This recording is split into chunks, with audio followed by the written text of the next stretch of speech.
everyone, and welcome back to Mind Body Medicine for Chronic Pain. I am thrilled that you are here and that we are talking together again.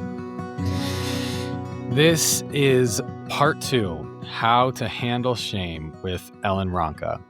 If you have not listened to part 1, that's last week's episode, season 3, episode 5 is last week, I would encourage you to start there. Do that one first. And today we are here with season 3, episode 6, How to Handle Shame, part 2.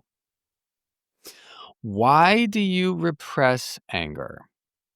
So common in the TMS world, repressed anger. Why would you repress anger? Why would you repress any feeling? Because you're ashamed of having your feelings and because you're ashamed of being you. Shame is underneath so much of this. Like when you dig to the bottom, you will find shame. Shame is so core to what is causing your chronic pain and your chronic symptoms. And the way Ellen teaches about shame is very helpful, and it will deepen your healing. Okay, before we jump into the interview, just a quick rewind back to basics. Pain is a danger signal in the mind-body system. Pain and symptoms, chronic symptoms, are danger signals in the mind-body system. And yes, pain, of course, you know this, anyone knows this, pain sometimes means there is a structural problem with the body at the site of the pain. Sometimes pain means that. But here's what most people don't know, but you know because you listen to this podcast. Pain does not always mean that there's a structural problem with the body at the site of the pain. Expand the definition, because pain does not always mean a structural problem with the body at the site of the pain. Expand the mindset, because expanding your mindset to include the other causes of pain will bring your brain in sync with reality of how the body really works. With chronic pain, there are 3 places we need to pay attention to as the primary sources of the danger signals that cause the pain and symptoms. 1, sensations in the body being experienced as dangerous. 2, your emotions as they rise being experienced as dangerous. And 3, being and truly inhabiting your true self being experienced as dangerous. 1, 2, and 3. Therefore, the work of healing from chronic pain is the work of feeling safe again. That is the antidote to the danger signal, feeling safe. Therefore, what we work on is 1, the psychological work of teaching your brain and your nervous system that physical sensations are safe to feel. 2, the emotional work of teaching your brain and your nervous system that feeling your emotions is safe, all of your emotions, even the really hard emotions. And 3, patiently attuning to your true self, teaching your brain and your nervous system that it is safe to be you. Now, Ellen's analysis of shame that we get into today will deepen your mind-body work, particularly the work of patiently tuning to your true self. But it also definitely helps with emotions as well. And the way she works really obviously hits on all 3. Because anyone who's doing this work is doing some slight variation on the same basic theme. So everybody's doing the same basic stuff. The way Ellen explains shame is very helpful. Shame, she says, is a feeling, not a thought. And the experience of shame feels like a thought, or actually more so, it just feels like reality. Like it feels like something's just wrong with you. Like, I'm ugly. I'm not a success. I'm not motivated. I can't do anything right. I always fail. Those feel like, just like facts, right? like sometimes those things feel like facts. I know you think these things because I've been a therapist for a long time, so I know how people think. And I also, I know how I think. So like, yes, I have been stuck there in those shame-based thoughts. And I'm sure I'll be there again many times. Like, life is fucking hard, and that is how it is. I will I will see you back there someday, that's for sure. But it feels like these negative self-judgments are just facts, or at the very least that they're thoughts. But these are not facts. This is shame. Shame is a feeling. These thoughts and beliefs arise from the feeling of shame. And we know how to feel feelings. We know how to deal with feelings. You don't need to believe the story behind the feeling. You can feel the feeling, allow the feeling, no need to be afraid of the feeling. And then you feel it and move through it, and you're on the other side.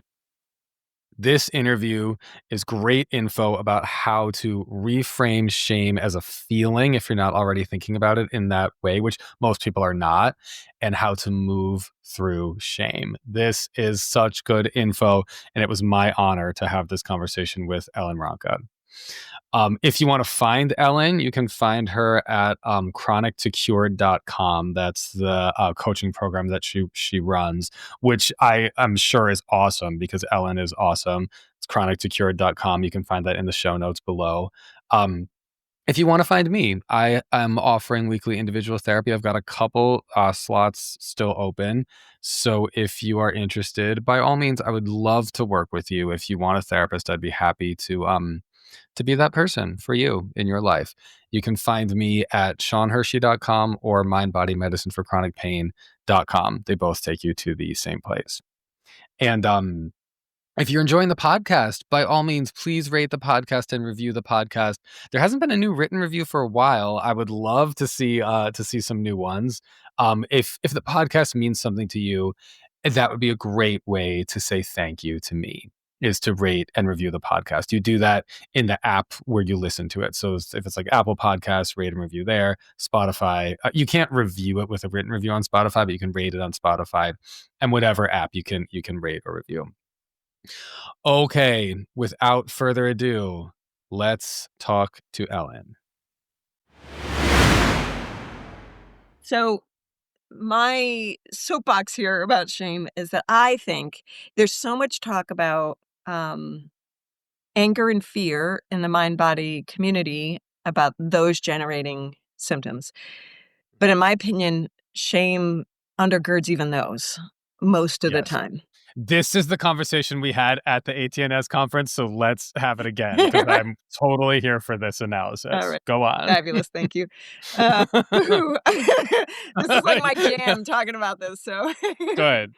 Well, I'm a willing audience, and we have a whole podcast audience who's also they're here and they're willing to. That's awesome. So the reason why anger is so problematic usually is because we repress it. But why do we repress anything? Because we have shame about it. Yes. Right. And we should probably, before we go too far into this conversation, I'm sure you know, but just for any listener who doesn't, the word shame, I think a lot of people confuse and mix up with guilt all the time.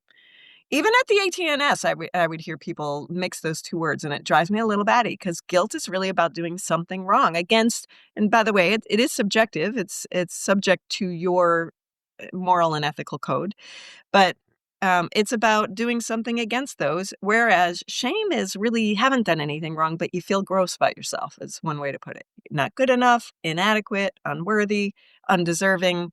Those are all like words people use when they're talking about shame because almost no one, unless you're my client, names shame very directly.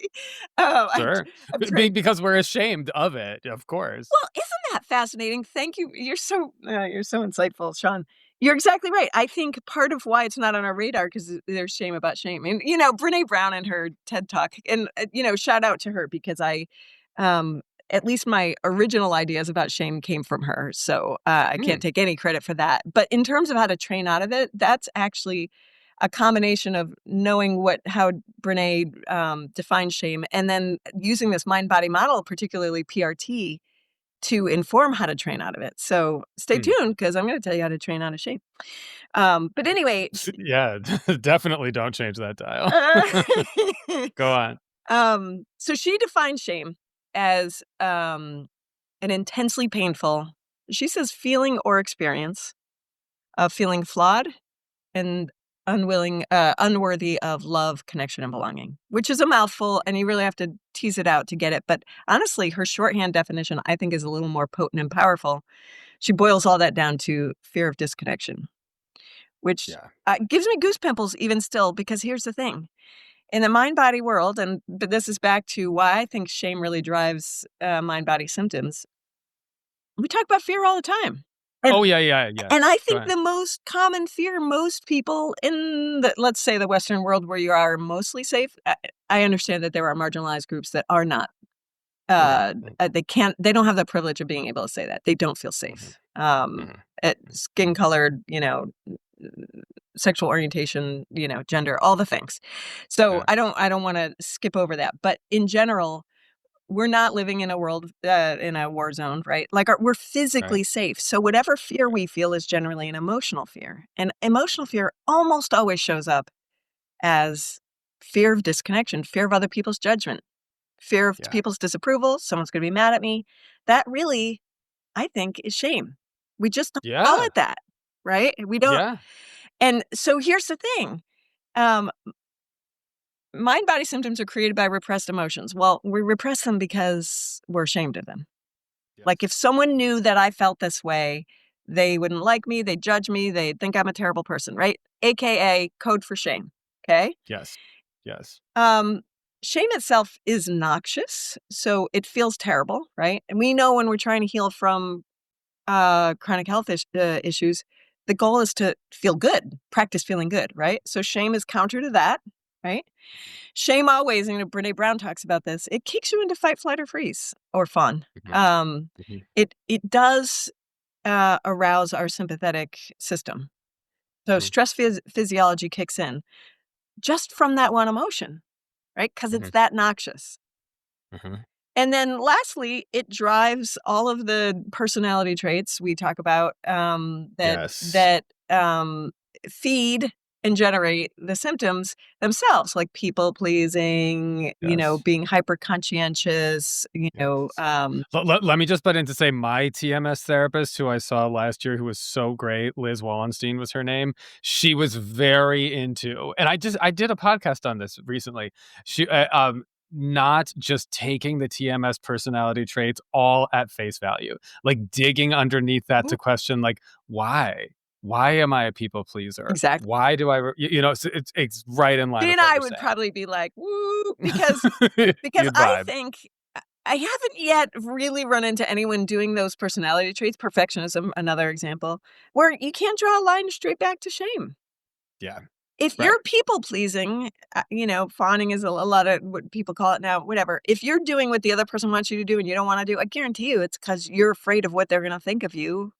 Definitely. What other reason would you have, right? I mean, yeah. Correct. If you're in this codependent relationship where you're, subjugating all your needs to the other person, that's it's interesting. Ross Rosenberg, I've not followed his work deeply, but, his whole thing, I think his whole thing is around codependence, and here's how he defines codependence: self-love deficit disorder.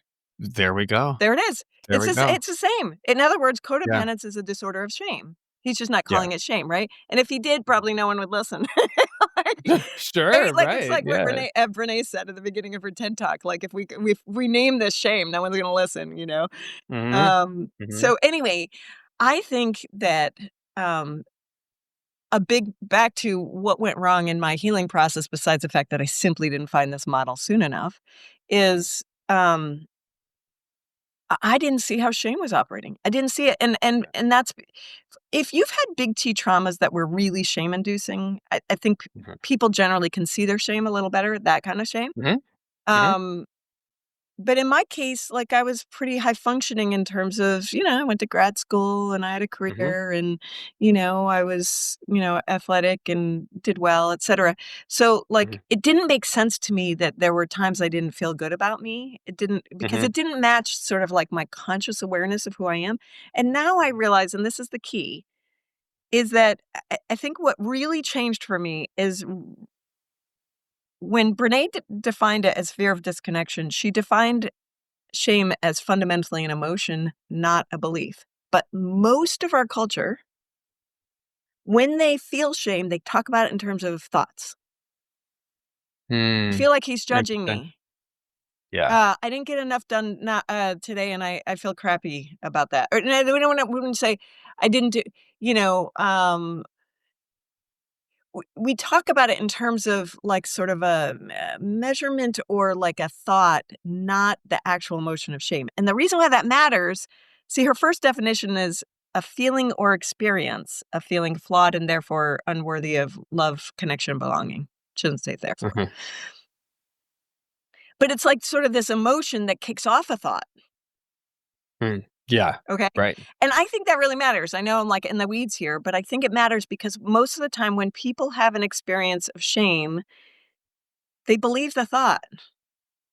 Yeah. 'Cause the emotion of shame is so compelling, it comes with thoughts that are anti-you kinds of thoughts, like, Mhm. "You're such a like, "You're such a jerk, you really fucked that up," Mhm. like You're a failure, you're ugly, you're exactly, all yeah, "You're a shitty totally. husband or wife," or whatever, Yeah. like All that. and so it's a story, right, as opposed to, "Oh, this is just an emotion of shame." And the reason why this is good news, everybody, is because emotion is it's just like anything else you can do PRT on.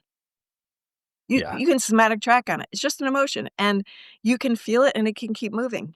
A belief is pretty, like that's tricky. And here's the piece about where I think the science really matters, is that we know with neuroplasticity that anything we do often, we get better at. Mm. So when Mhm. people say I have a low self-esteem or I feel worthless, like kind of on a regular basis, right? What they really mean Mhm. is they've been practicing the emotion of shame. Mm. Yeah, that's such a great reframe. I love that. If you have low self-confidence or right, what that really is like you're very practiced in the emotion of shame. I And love if you that. think about it that way, if you think of it as a neural network, I'm telling you, you're home free because we know how to train out of sensations and I know how to train out of emotions. Like Mm. a really compelling emotion. So shame is even a little bit adaptive if you actually are kind of like, oh dang, I like really lost it on my partner last night and wasn't kind, Nah, Mhm. Mhm. guilt is appropriate. I don't know if you ever need to go to shame, but at least that shame makes some sense. Shame about your skin Mm. color, your orientation or gender, or like, anything, any of that. Mhm. That's you have no control over that. It's such a shame, right? To have shame. Right, right, And right. so I think that we can train out of where especially, like, choosing myself to prioritize what my need is over this other person, we shouldn't have shame about that either, right? But what we're really Yeah. saying is, I'm afraid of disconnection with this person because I need connection. It matters to me, right? And I'm worried about how they're gonna perceive me if I disappoint them or whatever. But when you Mhm. recognize that's an emotion and I don't actually have to listen to it or believe it, you can over and over again, uh, as often as you recognize that pattern, train out of it. That's just an Yeah. option. You kinda shrug at it just like you do with your sensations with Mm. PRT. And you get Mhm. kinda like just like with PRT, you're like, "Yeah, that doesn't mean anything. It's not a structural problem in my body. I totally get that there's pain happening in my knee right now, and it's irrelevant because it's an old signal," right? You Mhm. can do that about shame too. You're like, Mhm. Yeah, oh, okay, 'kay, so you're saying, like, treating the feeling like, you help your clients treat the feeling of shame similar to the feeling of, like, back pain "This is or exactly it." Like that feeling yeah, that people are gonna judge you, you don't have to listen to it. Okay. right, and you don't have to believe the similar it's like, you don't have to believe the story of, like, "Oh, my slipped disc, this is not gonna get fixed, I won't get out of pain till I get surgery." That story you can put aside is the same as, like, "I'm feeling this shame because I failed, because I" is that what you mean? All of that, exactly. Like, Okay, just okay. because I blew it yesterday or failed whatever, I didn't get my promotion, whatever, I don't actually have to believe that there's anything wrong with me, right? Yeah. I don't have to believe that. It's just the thought that comes Sometimes people who are really fucked up get a lot of promotions. That's for sure. But anyway, whole different go on. conversation. Yes, Yeah, indeed. or a But lot of votes in, like, elections, that too. But go on. uh-huh, mhm. External validation does not mean everything, folks. But go on. Exactly. Well, this is well, now you just brought up something that is sort of a corollary of my solution to shame, which is that for the longest time, at least when I figured out, okay, I have some real inner harshness here, and even if I hadn't named it shame yet, like, it was so compelling for me. Yeah. But my intensity was really problematic because, you're a therapist, OCD, obsessive thoughts lead to compulsions. Sometimes a compulsion is just another thought to fix the obsession. But Yeah. with OCD, the more attention you give to the obsession, the more you try to fix it or solve for it, you just increase it. So in my case, honestly, I was fanning my shame into flame because I was trying to solve for it. I am good enough. Partly by doing more, getting more accomplished, try to whatever, right? But also like by arguing with shame. That is not the solution. It's sort of like most of the time it doesn't work to tell your knee pain, "Stop! I know you're not Mhm. structural, stop!" Right? That's a Right. bad idea. That's engaging in it with, like, Howard Schubiner's 5 Fs or whatever. Right, Fix right, it, right, focus right. on it, all that stuff. Yeah. So I know I'm, like, talking so fast, I'm trying to jam. No, no, no, this is good, this is good, and for people who aren't familiar, I don't know the all 5 Fs, but, you can look it up. Fixing, Fixing, focus, focusing, being f frustrated with them. frustration, right. I never remember very Anyway, many. yeah, I never it's remember all all 5 good. either. Go on. At one point, I was like, "Is it up to 7 now?" Anyway, Maybe it is, who knows? um, so this was, I think, the coup that finally did it for me that helped me train out of shame, which is that for the longest time, I did affirmations. I did mantras. I did like, Sure, I really am good enough. Da da da da. right. And quite simply, people don't waste your time because talking yourself out of shame, talking yourself out of any emotion doesn't work. You have to just feel it. Yeah, So to heal from shame, I think we have to, believe it or not, learn to tolerate it, but also not listen to the message of it. Just there like we go. to heal from pain, watch. To heal from pain, we have to learn how to tolerate it first and not believe the message of it. Yeah. That is so clear. I love the way you just, like, pulled that together. That is so clear, and I hope people, if you're listening to this, that's the note that you underline, right? Like, that's it right there. I love it. Um, and so, what do you do when you have a shame-based thought? And like they were just constant for me. It was just like, I would talk with the shame gremlin just constantly whispering in my ear. That stuff you just ignore, ignore, ignore, Oh, that's just more shame. Oh, that's more shame. Uh-huh, uh-huh, uh-huh. Ignore. Right? Just like if your back pain is at a 3 or 4 or whatever, you just like ignore, ignore, ignore. You don't want to attend to it. Unless you're doing somatic tracking when you're adding safety messages, right? Mhm, So the equivalent of the safety messages for shame, I think, is empathy. mhm, mhm. Because empathy, in essence, is speaking to emotional safety. See, when you're in Yeah. shame, right? Follow, Mhm, right? You got it, right? Because when you're in mhm, shame, you're fearing disconnection. And Brene Brown says the antidote to shame is empathy. mhm. Just like the antidote to a danger signal is you're actually safe, Yeah, the antidote of fear of disconnection is actually empathy. It's not, "Oh, they're not gonna reject you. Oh, you really are right, good enough." It right. doesn't work because it sounds like you're lying to yourself. Yeah, right. What works is, "Oh, damn, it's so hard to be an imperfect human. Oh, man, it's so disappointing and it feels so icky to be passed up for that promotion when Yeah, other people are getting promoted to all kinds of positions that they don't right. deserve." Right, To right, bring it right, back full right, right, circle. and yes, yes, and because what I gather from you saying that, just, like, the way that lands in my body is, like, that you get it, It's, like, the opposite of the fear of disconnection, it's like, "Me too. Same. Totally.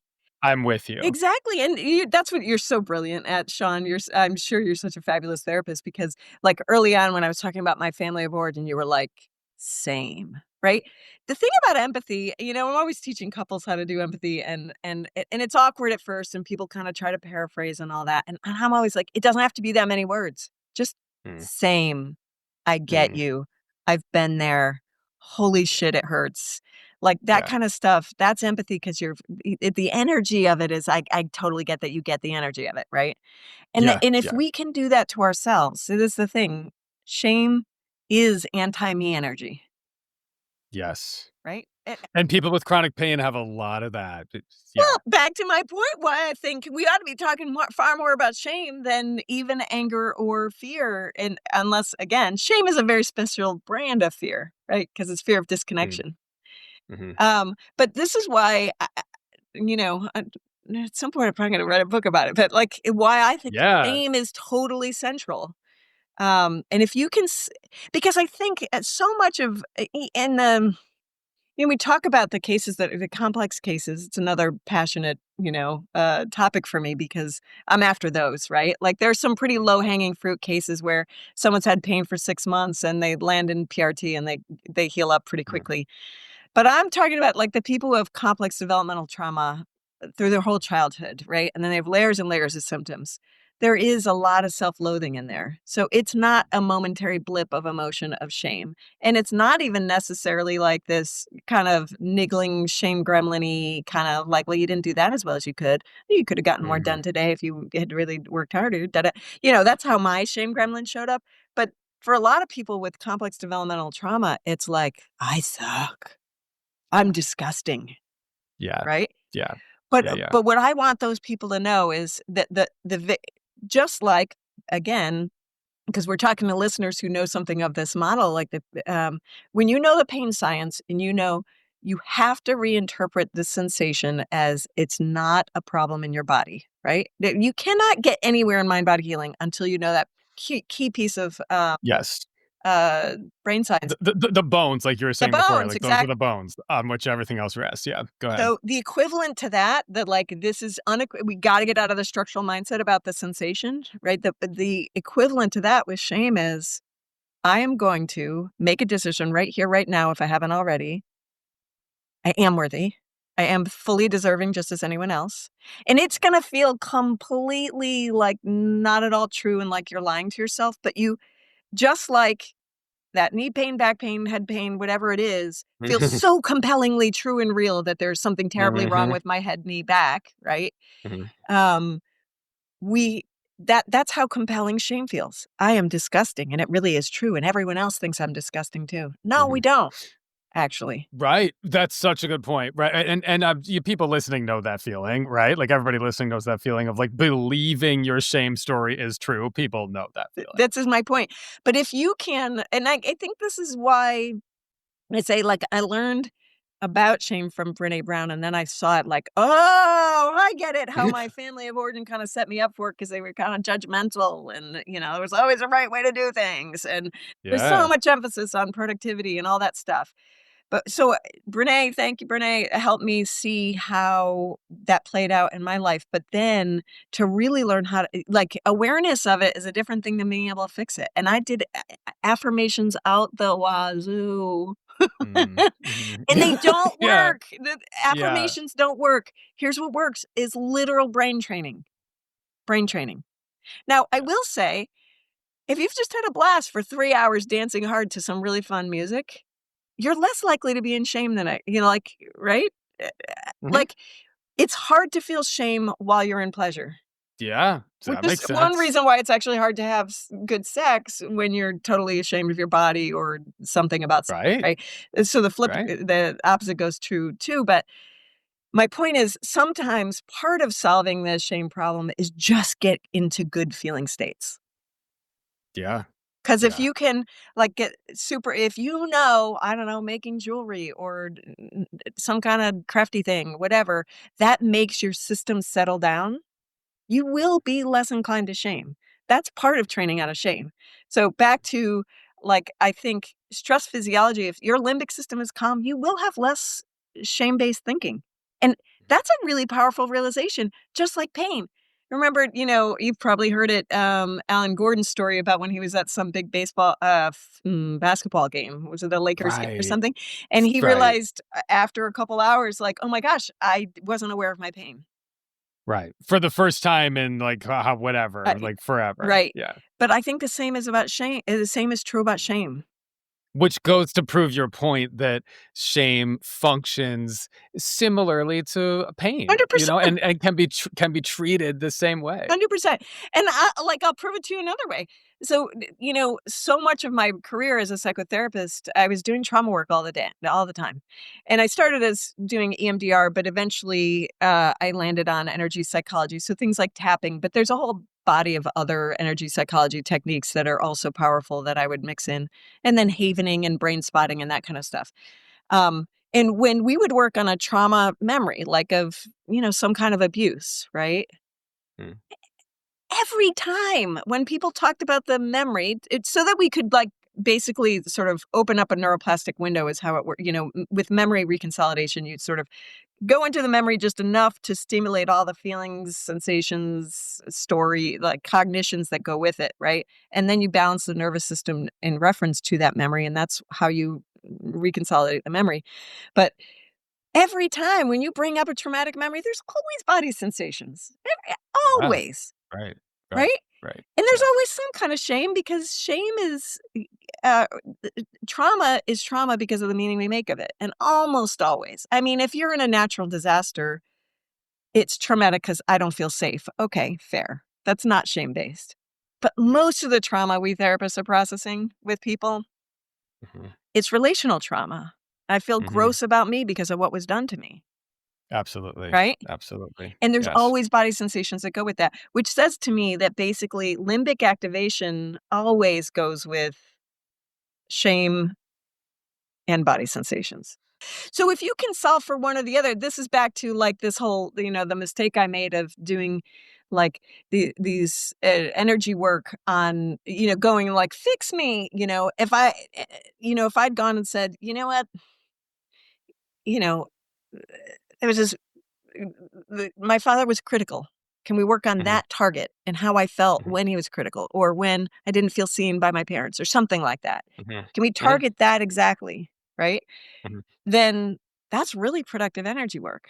But not because I'm like, fix me. That's because like I know I need to crack this nut about shame, right? Yeah. And this belief system I have that's promoting all of these shame-based behaviors. Right. Right. In order to give myself self-love. Correct.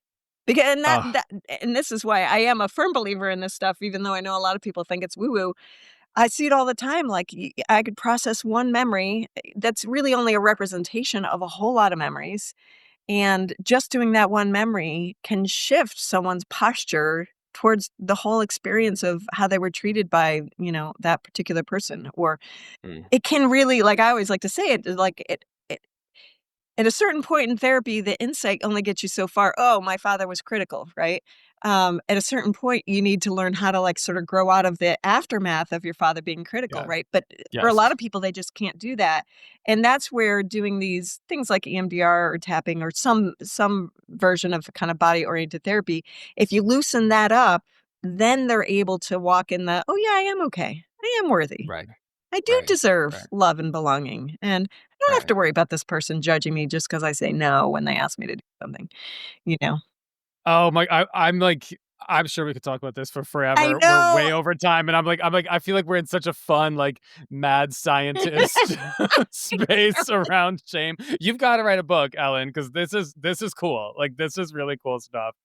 As we're winding down, any final thoughts you have?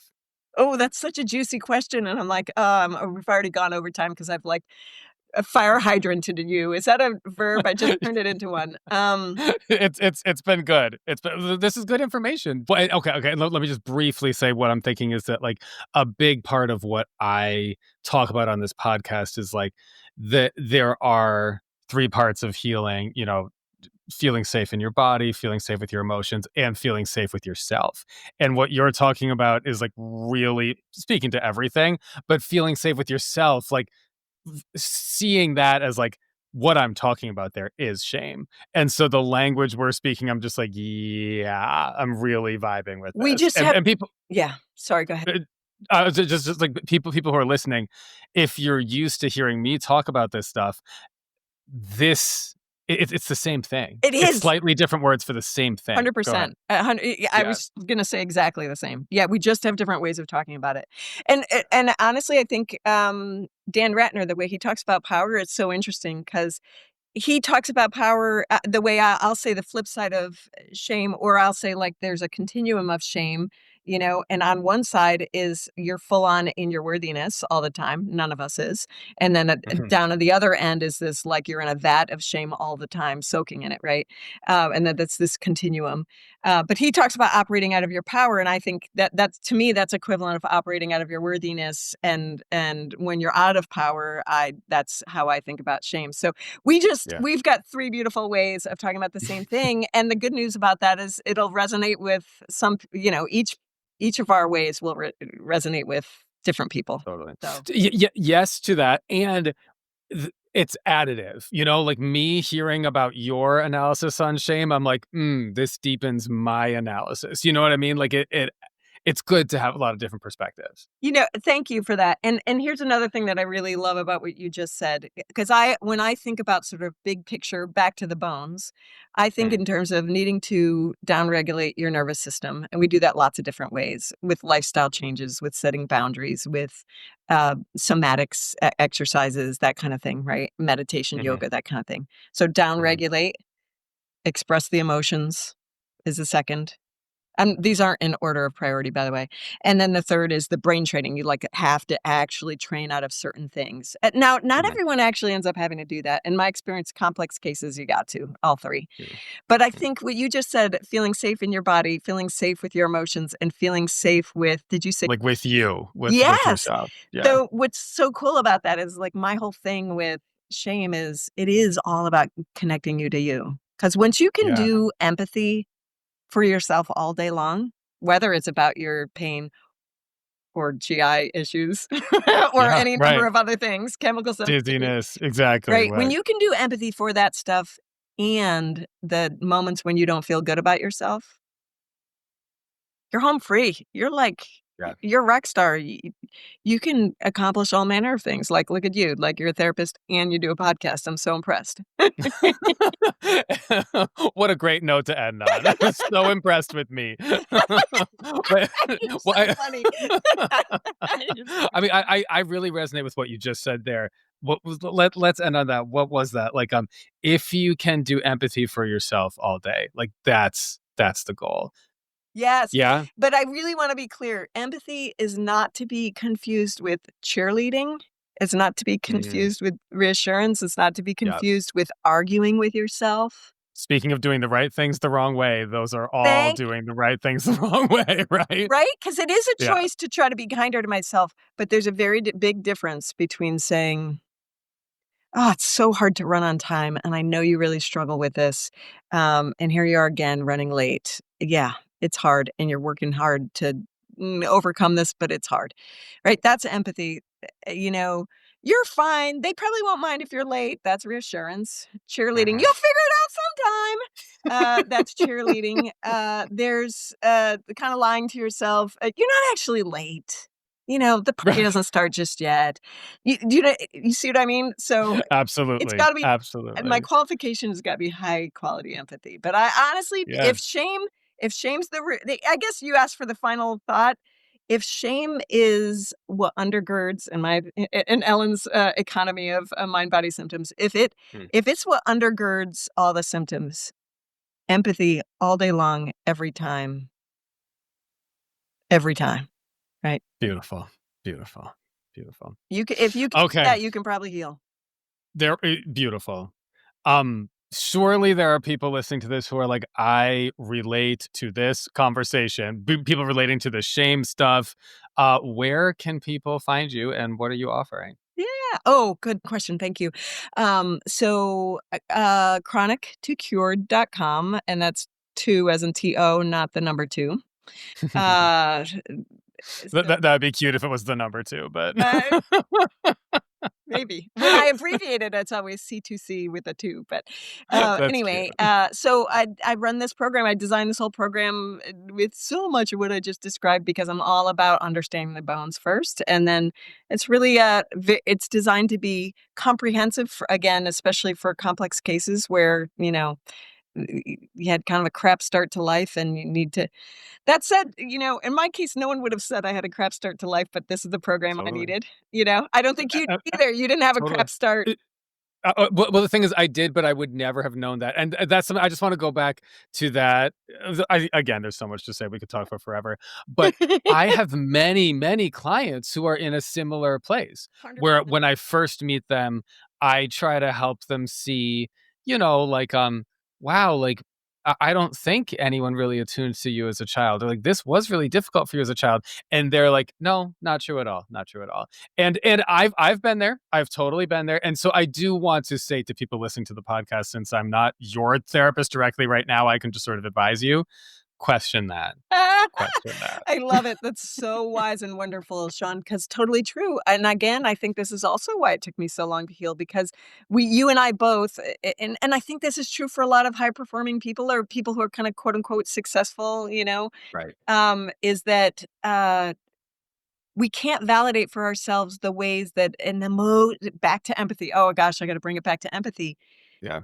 You can get the stable life. I had a desk in my own bedroom. I had support to play my sports and to get my Mhm. homework done on time and all that stuff. I had all those the things that keep you physically safe as a kid. But if you're not attuned to, Yes. Yes. that's Yes. if empathy is essential to your whole sense of self, if you don't get empathy, you're not as rich as you thought in terms of privilege and a setup. Absolutely. And Absolutely. I've And seen folks who grew up in poverty or, have trauma, but they had one person in their life who really saw them yeah. and really did empathy. Yeah. Sometimes I think those people might be better off. I don't it's not a Sure. tidy comparison, but But that I know what you mean. It's so important. I mean, it's so important. And I'm also thinking, speaking of doing the right thing the wrong way, um, in my life, as a child, I had a lot of attention paid to me, which is very different than empathy. or Very attunement different. exactly, they weren't attuned Exactly. exactly, Exactly. 100%. Look at me, we Yes, just keep exactly. sliding back into the kids. Anyway, you can find me at Ellen Ronka or sorry, chronictocured.com. Mhm. I was about to give you my therapy website. And that's really where all my energy is running this. It's a very small group, very high support, and it's designed really to help people kinda, I think we can read books and listen to the podcast, but it's hard to find the unconscious blocks, right? Yeah. Because we're only in our own brains, and Mhm. we need someone to kinda speak in, just like you're talking about. So my program is designed really to, give you lots of access to me so that we can, like, sort of, be as efficient as possible, but also to give you all the bones because I didn't have the bones, and it drives me nuts that I didn't have the bones. Yeah. Get the bones. Get Ellen support and get the bones. And this is just the final thing that I was thinking this as you were talking. This dawned on me. When you said people with chronic pain, you've found basically always that there's some developmental, like, relational trauma in there's some attachment trauma. Attachment I think that's true. I think that is true. And the reason that I wanna land on that as we're closing is that I'm sure there are people listening to this podcast who have chronic pain and chronic symptoms and do not have insight into the fact that there probably was some attachment trauma. Think about it. Just wanna throw that out there. Think Yeah, about it. and particularly, you're not likely to notice if you had the parents who were doing, like, all the right, quote, unquote, "right external things," right? Giving on Yeah. you're exactly 100%. And so if your pain is persisting and you can't figure out why, what Sean just said, yes, with lots of exclamation points. And then empathy to self all day, every day from here on And, out. every Ellen, this time, has all been day long. so awesome. Truly, like, I'm like, we will have to talk again. Obviously, I'll see you in Dallas. And thank you so, so, so, so much for being on the podcast. And for everybody listening, this has been Mind Body Medicine for Chronic Pain. And I will talk to you next week.